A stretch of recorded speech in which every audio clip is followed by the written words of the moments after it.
Hey everyone, welcome to the Marketing Monopoly podcast. I'm very excited because, as you know, we just launched this podcast, and one of our extremely talented and also one of our early adapters, we'll say, of the podcast to come on that we have here is Dylan. What's up, Dylan? Thanks for having me on. Of course. Thanks for being here. I know our companies have done a lot together, so I'm excited to kind of share your knowledge on this podcast about different things with leadership and culture, and we had a nice chat about that. But for anyone listening right now, give them some context. Who are you? Give us the quick bio, what industry you're in, and what you do. Yeah, so I'm Dylan McCabe. I'm one of the co-founders of the Limitless Roofing GPO, which most people have never heard of a GPO. It means Group Purchasing Organization, and we're basically a big buying group. We've got about 320 roofing companies in our group, and we just go to form strong relationships with companies like you guys and vendors and suppliers and save our members some money, but also create a network where members help one another. And I came into the roofing industry from the outside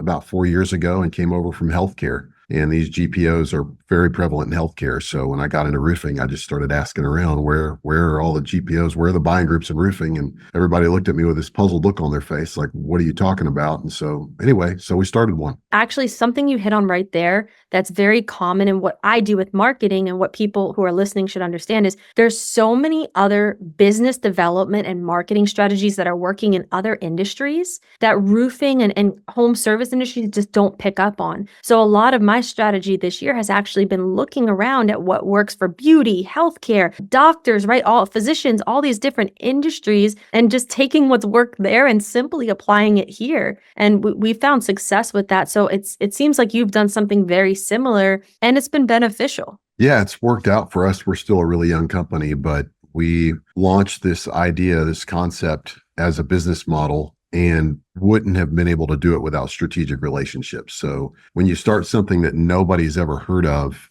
the marketing piece is a huge challenge. I mean, how do you tackle branding and marketing? Most people need to be able to identify something. So if you say, hey, we have a GPO, everybody's just confused. It's like talking to somebody about hunting that's not into hunting and is never going to go. And you get all excited about talking about your whole hunting plan for the weekend, and they're just tuning out. So we have to use concepts that people are already familiar with, like Costco. Everybody knows what Costco is. So we'll say something along the lines of, hey, we're kind of like the Costco for roofing. You join, you save, it's that simple. But if we don't mention those types of analogies, people are just lost. So the marketing piece is tricky. I like that. You definitely just touched on something important, which is being able to be relatable and for people to understand very quickly what it is that you do. And if you can, that analogy I actually love, because even if someone listening right now is not in roofing, you kind of get the point because everybody knows Costco, everybody knows BJ's. It's very relatable. Something you mentioned, and we were talking about your experience in leadership and people and just building that culture, but is the vision, right? So how have you been able to do that? I mean, not only internally for your team, but you're introducing this new concept to in an industry that doesn't know about it. How are you really getting that vision out there to people? So vision is something that, I mean, every business owner should have. Every company should be driven off of their vision, which is where they're headed and why. And there's so many different forms of that. But we had the vision of just building a group with thousands of roofing companies. We've made it more clear. But the whole goal is to elevate the industry. That's our vision. We want to elevate the industry and build a future where every roofing company, regardless of size, has the resources and relationships they need to achieve limitless success. Of course, you got to throw your company name and your vision somewhere. So we have ours at the very end. But once you have that vision, taking it to the financial side, you can start building a forecast, a 3-year goal, annual goals, 90-day goals, and make sure that every 90 days you're on the path and reaching the milestones to achieve that vision. And it takes a lot of work to set that stuff up. But for me as a business owner, I want to make sure that we build something that is sellable. I don't want to just work, and then if I decide I want to stop working, the pay ends and it's all over. And so that's a big part of our vision as well, is building something that has a lot of value to a potential buyer or some sort of a merger,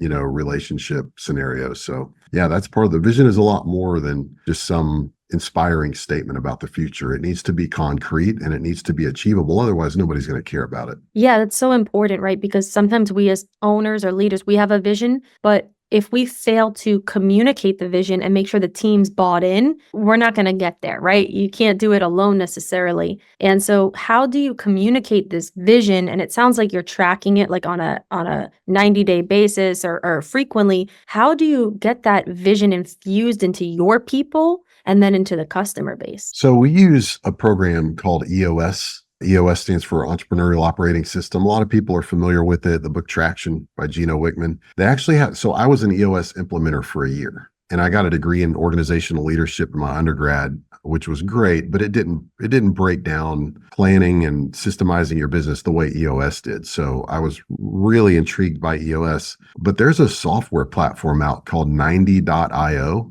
And it's basically EOS in software form. And I think it's gonna put EOS implementers out of business. It costs about 25 grand a year to work with an EOS implementer. And it costs, I think, $16 a month per seat on 90.io. And you can just self-implement the whole program. So that's what we use. We use it for our team. We have weekly, they call them level 10 meetings. And, we try to implement the whole program inside that software. I love that. Actually, we're so related. We use 90.io as well. It's something Nice. towards the middle of last year. So it sounds like we're in sync there and it's definitely been helpful. But somebody needs to be that person to make sure it's getting done and getting done the right way. So you have a lot of experience. It's really cool. You trained EOS, so you understand these types of organizational structures. How do you keep people as a leader? Like, what would you recommend? How do you keep people accountable? And, what do leaders really, need in order to make sure their team is fulfilling it all? Yeah, I mean, I don't think it matters whether you have a marketing company or an HVAC company or any kind of company. You have to have goals and hold people accountable, and the goals need to be attainable. I've been in situations before where there's these lofty sales goals and you're just never going to get there, so halfway through the year, you just feel like a loser because no matter how hard you try, you're just not getting there. So either the goals are out of reach or you're in the wrong seat. You might be the right person culturally, but you just may not be tailored to or wired to fulfill that role. So I'm a big fan of something called Culture Index. It's similar to DISC and Myers-Briggs and all that stuff, but they claim it's statistically accurate, like up to 97% accurate on your type, your tendencies, your traits.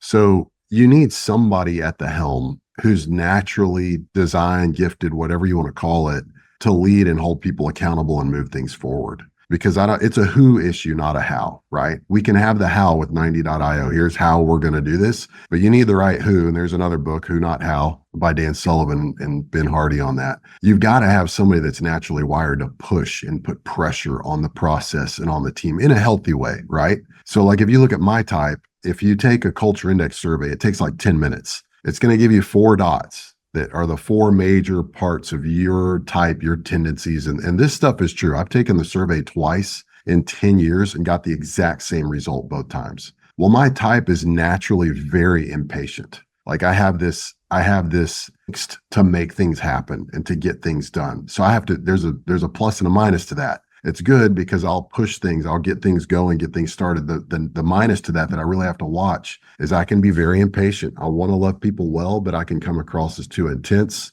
short. On a really bad day, I can start cutting somebody off and we're in the middle of a conversation and start directing. And it's just like, whoa, let's chill out. Let's take a breather. But I know that about myself, right? So I try to really keep it in check and stay humble about it. But you've got to have somebody who is just naturally driven to push things forward. Because if you put somebody in a leadership position or a COO or operations manager position, and that's not their type, it's just not going to be good.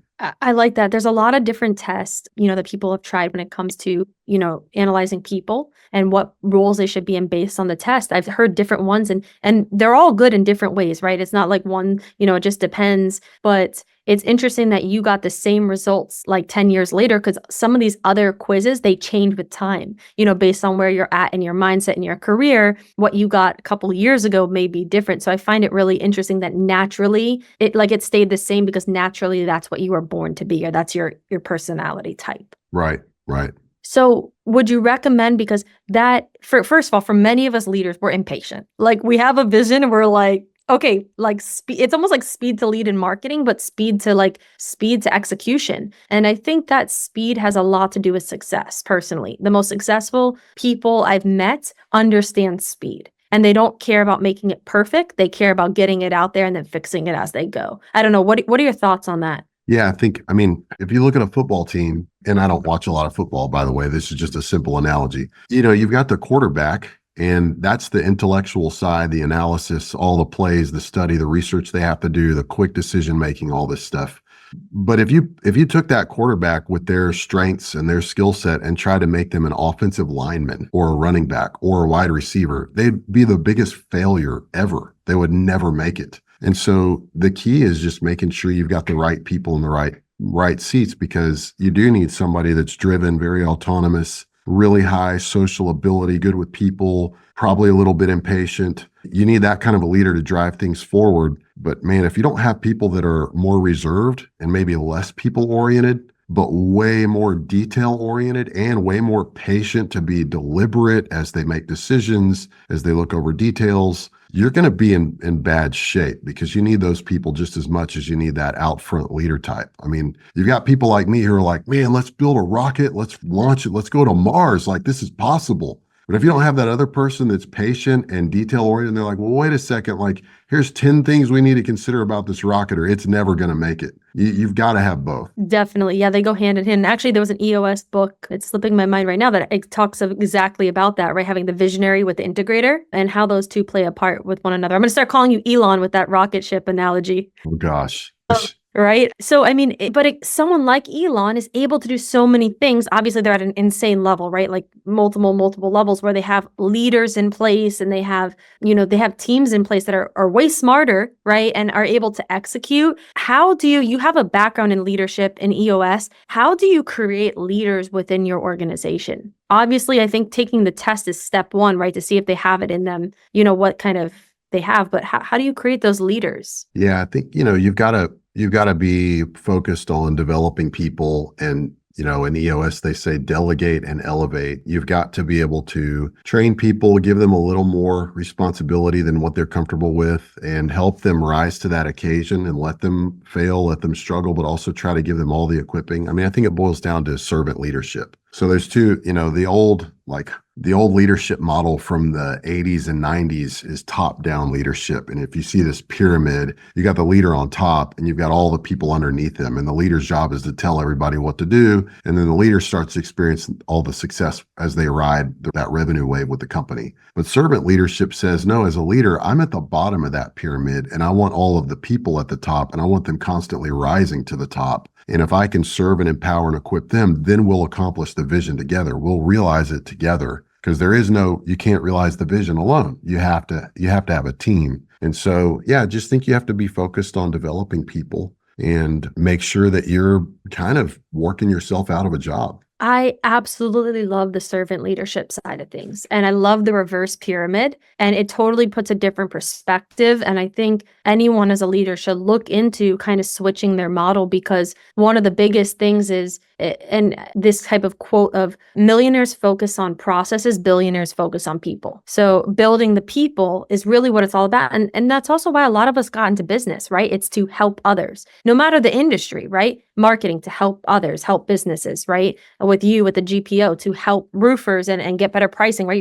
You're helping those people. So a lot of us got in this to help people anyways. So I love looking at it from that reverse kind of mindset. And I think that's something we're going to see continue to expand upon, with new leaders and new leaders coming into place, younger companies, and how they're fulfilling it as well. I like the culture roofing has, because in roofing, you really have a lot of leaders that tend to be learners. They want to grow. They want to learn. A lot of roofing owners didn't go to college. It's not really like a white collar job where there are these executives that are untouchable. And so I really like the culture in roofing. And I think you're right. I think a lot of roofing owners are trying to do, or at least the ones in the circles that we run in, they're really trying to improve themselves and build great cultures and great companies. And I think a lot of that's because of the companies who are prominent in roofing, the other companies that are helping roofing companies like you guys. That's what you keep talking about. And you guys are helping roofers elevate and go to the next level. And I think that's true with a lot of different prominent vendors in roofing. And so it's a really cool culture. Going back to where I was before in healthcare, radically different culture. And I mean, I'm making a broad sweeping statement here, but if you get a room full of doctors, that have all been to school more than anybody else. They're making more money than most people. And if you take some physician that's got multiple healthcare practices, I mean, the egos can just be out of control. And I mean, you can't tell them anything. They've got nothing to learn. They know it all. They've arrived, and it's like a gift to be in their presence. So I really love the culture of roofing. It's very refreshing. Yeah, definitely. I find the same, especially if you're more casual or down to earth or just, you kind of just have casual conversations with the doctor's office. When we used to do marketing for doctors, I know I walked into that office very different than how I would walk into one of my roofing client offices, which is almost like, hey, what's up? Compared to, hello, sir, how are you? Like, that different approach. So it definitely releases some of that tension. I think the biggest thing is the leaders, going back to the leadership side, is just leaders working on themselves. That mindset, because sometimes companies are strapped by the leader, right? They can only grow as much as the leader allows them. So it's a couple things that need to happen. The leader needs to step out of the way, and also the leader needs to work on themselves mindset wise to be able to not be a bottleneck, but also to be able to create other leaders. And that's actually something very big I've been working on, because I'm like you, I'm very impatient. And so usually I would just solve the problems because it was the quickest way by telling them, hey, here's how I want you to solve it. Whereas now I encourage my people, my team, and I ask them, how would you solve this? And then I give them like the thumbs up or add, here's what I would do, and fuse the two. So they start to learn rather than just kind of barking orders or telling them what to do, even though it's faster and sometimes it's painful because I'm so patient. In the long run, I know exactly what I said. Billionaires create people. Yeah, it's so true. That's what I was going to say when you talked about developing people. It all comes down to questions. I mean, if you're doing nothing but directing, you're not developing anybody. So, but if you ask a question, like you said, how would you solve this problem? Or can you give me some ideas on how we should tackle this? Then you're getting people to think, and you're getting them to exercise a little bit of autonomy and creativity. So that's great. I love it. So I want to move more into like the marketing and, in your case, the strategic relationship business development side of things, because one, you have experience with that, but two, your whole business is built off strategic relationships. So I kind of want to get from you like how strategic relationships has impacted what you do with the GPO, with Limitless, and just in business in general. How has that helped you grow the company? And let's start there. Yeah. So like you said, our business is completely built on strategic alliances and channel partners. So when we came up with the idea of a GPO, the problem is how do you go to suppliers and vendors and negotiate a deal if you don't have a group of companies? But how do you get a group of companies if you don't have any deals? So it's the whole chicken and the egg thing. So we actually we had a mastermind called Limitless CEO Groups.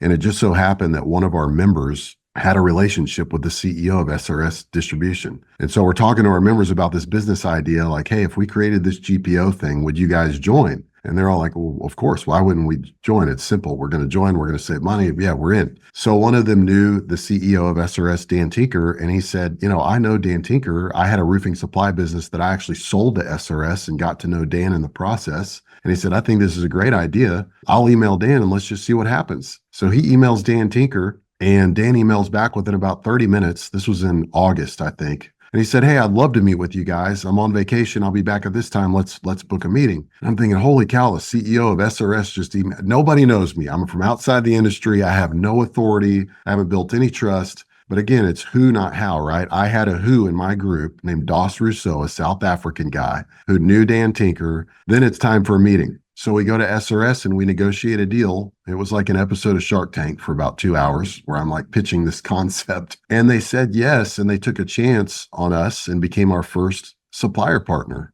But that strategic relationship did two things. It made the business model possible. But number two, it opened it up to where now we're working with 500 plus SRS branches to collaborate and partner together, and over 500 sales reps in the field. So it multiplied our footprint overnight. I mean, in a really dramatic way. And we had to roll it out over the course of that year. But yeah, I mean, if you're not building strategic alliances and relationships, you're really missing out on tons of leverage in the marketplace. Yeah. So it's built your business. And like you said, you had to get one to get the other, right? They go hand in hand. So a lot of us, not all of us, but you have it even more because you need to market to, the partners, right? The business, like the actual vendors, right? In terms of getting, and that's through relationship, and then you also have to market to the users, the customers, the companies who are going to, you're bridging the gap between the two. So I want to know from each side, like, how do you find those? I think you answered it a little bit with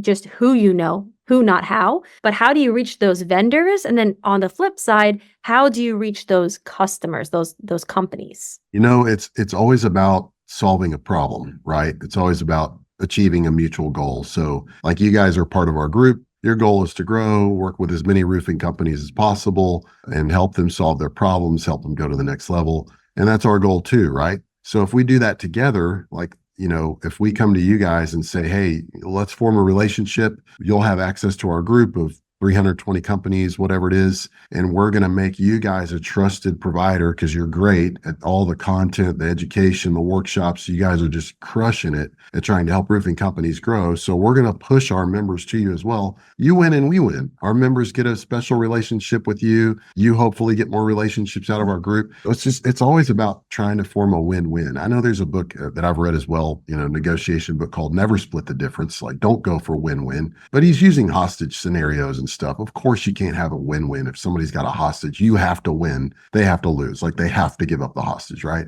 But in most business, you can form a win-win strategy that both sides really feel like they're getting a good deal, and that's the key. Yeah, I think that's how the best deals are negotiated. Obviously, with hostages, that actually resonates, right? Because the world's going through that right now, where we're having situations. But they say a good deal is where both sides win, but are a little bit like unhappy, but they win ultimately, because that's kind of the negotiation part of it. Yeah.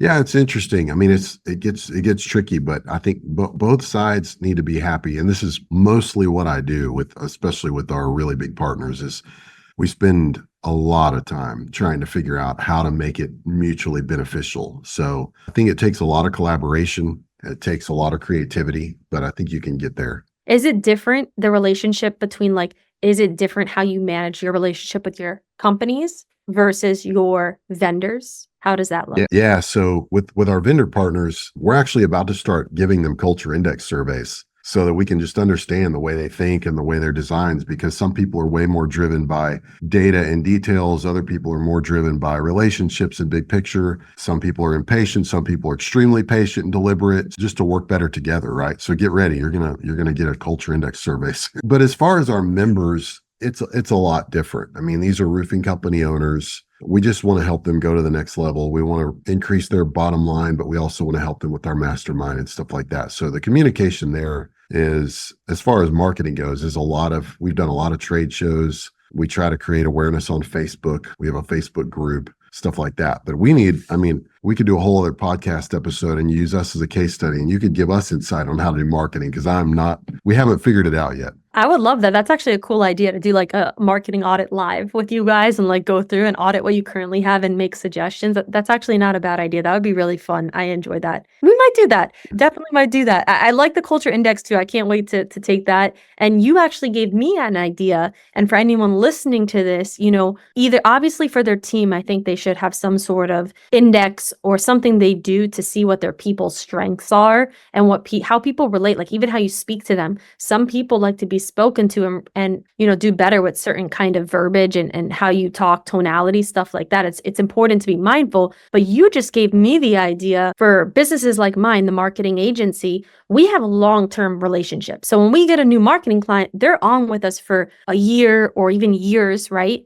If everything, in the partnership is good, like it's supposed to. And so it's important for that relationship to understand, just like you, how to talk to them. We should actually do cultural indexes for our clients, so we know how they like to be spoken to. And it's something we kind of note a little bit, but we don't do a formal type of indexing on them. But that would be beneficial, because the most important thing with clients is, expectations and communication. And if you can manage those two things well, you're going to have a great relationship in almost any business where you have a reoccurring clientele. Yeah, that's a good idea. It's a good idea. Well, I'll connect you with our culture index coach too. You guys may want to have him talk to your company. Yeah. I got to take that test. I've taken a few of them. It's freaky though. I mean, when you take this survey and then if you connect with our culture index coach, he's on another level.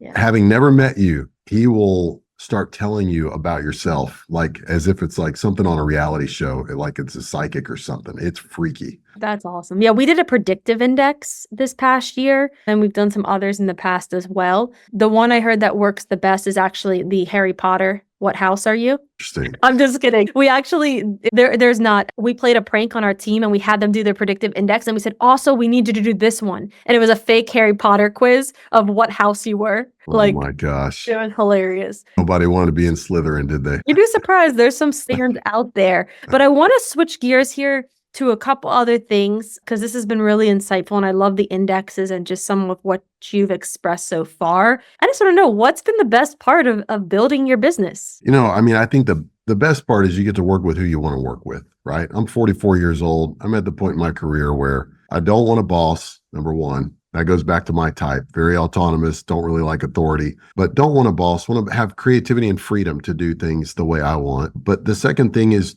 aside from working with the people you want, and partnering with the people you want is just the dream. I mean, the dream of where you could take your team or your company or whatever. And for us, where we could take Limitless. And that's what keeps us going. That's what keeping hope alive.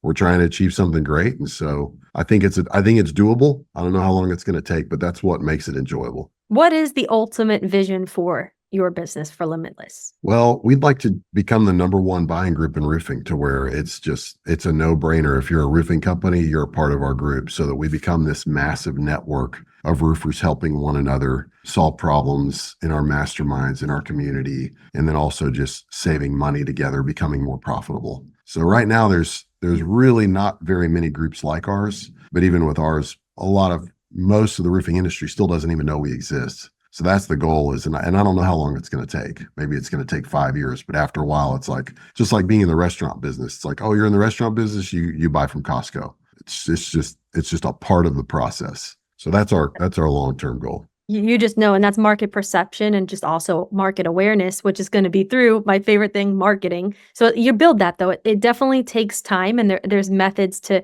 get there faster and kind of build that rocket ship versus like kind of taking the train. Neither of them are wrong. Right? As long as you end up there, it doesn't matter. I mean, it just depends on your personal, the goals and the vision. I think what's really cool is the concept. So there's a couple things I think people can really get out of this. One is that if they're in the roofing industry, that they don't need to necessarily join a franchise to get purchasing power, right? And also if they're having a profit margin issue, usually they're looking to reduce expenses. And so joining something like Limitless, the GPO, it's a way to do so. And everyone wants increased profit margins. I don't know anyone that doesn't want to increase their profit margin. So this is a great way to do it without having to give up your company, so to speak, or join into another company. You could still have that freedom.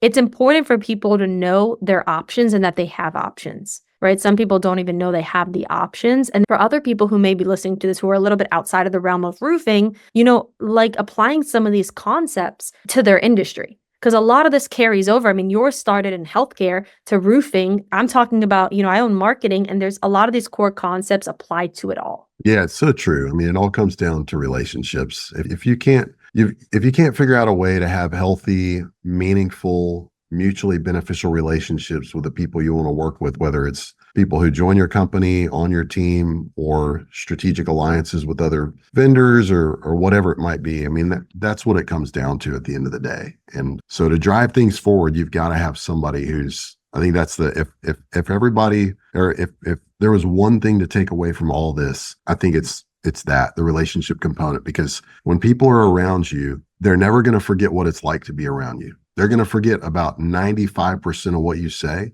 but they're never going to forget what it's like to be around you. And if being around you makes them feel good, feel loved, feel cared about, if you're empathetic, if you ask questions and actually listen without your eyes darting around, if you make that person important, and this takes practice too, that may not be your natural tendency, but if you make other people really important, and you're going to screw up, but no one will forget that. And they'll want to actually talk more. They'll want to work closer with you. And I think that's the key to everything. Getting all the processes and everything dialed in, you'll figure that out. But if you don't figure out the relationship part, nothing you do is going to work. 100%. As a company that was built off relationships and grows based off relationships, I could testify to that. I think it's really important. And I think that's a great kind of closing remark in terms of like leaving people with something that can immediately add value and long-term add value to their business. I have one last question for you. So I love, in case it wasn't clear enough, the game of Monopoly. I have the Monopoly guy behind me. The whole office is themed Monopoly here because it just relates so much to life and business.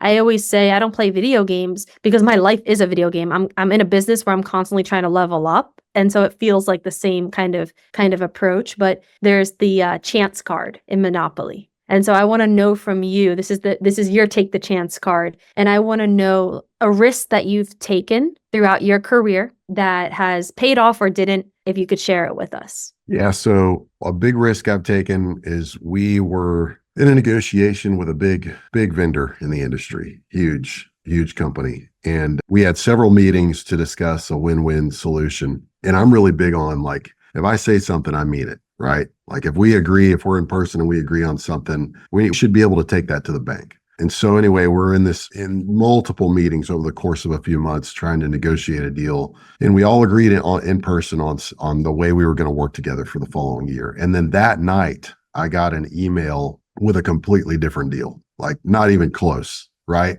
And it really undermined everything we had come to agree on in the last few months. So again, going back to my tendencies and trait, like I should have waited before I responded to that email until the next day, but I didn't. And I fired back an email and basically said, like, look, I'm challenging you to honor your word. We shook hands on something. We all agreed. Here's the reasons. And it was a very passionate email. Well, that was a big risk because they could have been like, hey, take a hike. Like you don't tell us what to do, basically. And I thought, you know what, it's over. We're gonna lose this partner. Things aren't gonna work out. But when I made that challenge, it forced them to reconsider, and eventually we all aligned on the deal that we'd agreed on beforehand. But that was a huge risk. I mean, it's like it could have torpedoed our business to lose that partner. But I was just so committed to that principle that if we agree on something, and we've had multiple meetings over the course of a few months, and we've all confirmed over and over again, this is the way to go. You can't they call it retrading in private equity, where they'll make an offer on your company. And then hours before you're supposed to sign, they come back and say, hey, actually, we changed the valuation and your company's worth $6 million. And it's retrading. It's very well known in private equity. So yeah, you can't retrade, man. So I really risked our business on what I saw as a retrading experience. And thankfully it went well. So I wouldn't recommend that. So you got the deal. We got the deal. Yeah. Oh, wow. Yeah. And it's funny immediately when you said that, I thought private equity, it's something they do. And by the way, when you said 6 million as the example, it's not like you were 3 and they're telling you 6, it's always less. So they'll start changing it to not be in that person's favor. They'll say 10 million at first, and then before you know it, after every little thing, they'll keep getting you down to 6 to the point where you're just exhausted and you eventually either agree because you're tired or you walk away, or they wait till the last minute where you're on the spot. But I agree with you. I think 2 things that really stood out about the risk you took was you agreed upon something and your word is important.